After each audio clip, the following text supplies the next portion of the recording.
Albarracín multiplica cada año su población por 400. Una afluencia de turistas que genera empleo y parece que también algún quebradero de cabeza. Alfonso, ¿qué pasa con la muralla?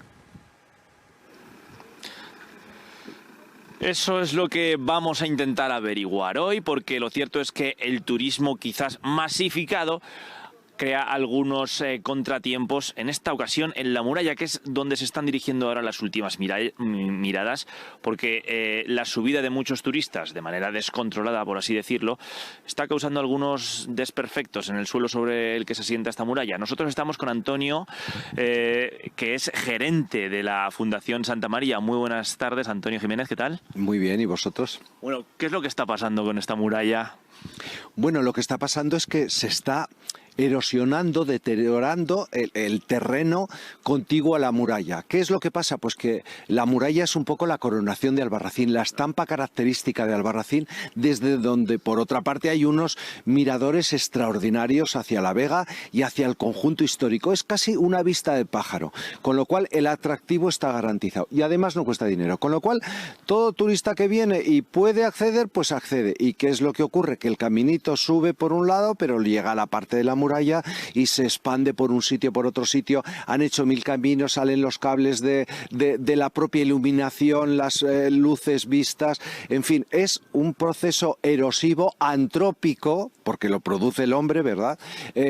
Muy considerable. Y eso es lo que hemos estado analizando estos días en el último curso de paisajes culturales. Evidentemente hay que hacer una intervención, no tanto en la muralla, que también, sino sobre todo en el terreno que hay en la muralla, en ese terreno que es la estampa característica, la imagen definitiva de Albarracín, siempre es la imagen de la muralla con el conjunto abajo. Bueno, pues en este último curso se ha estudiado eso precisamente para darle unas soluciones a ese proceso de degradación antrópica francamente preocupante.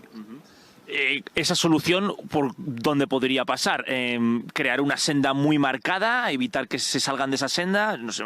Sí, bueno, uno de los aspectos importantes es ese, es marcar definitivamente el camino. De hecho, hay dos núcleos como más complicados. Es el núcleo que da justo al pie de la Torre del Andador, detrás del depósito de agua. Eso es tremendo, tremendo, tremendo. Hay cientos de caminos que se juntan, uno por aquí, otro por allá, y otro justo en lo que denominamos la Casa del Pintor, que también es un entronque de caminos. Bueno, eso hay que intentar ordenarlo y canalizarlo para que pues se suba por uno y no por cientos de caminos. Primera cosa. Segunda cosa, hay que intentar impedir que se suba la Torre del Andador. La Torre del Andador es el segundo castillo en importancia de Albarracín y ese castillo está totalmente degradado precisamente por el acceso arbitrario de los turistas que no saben dónde pisan, dónde se sientan, qué piedra mueven y desde dónde se hacen la foto. Y claro, eso es un problema tremendo en un BIC, porque es bien de interés cultural y especial en Albarracín.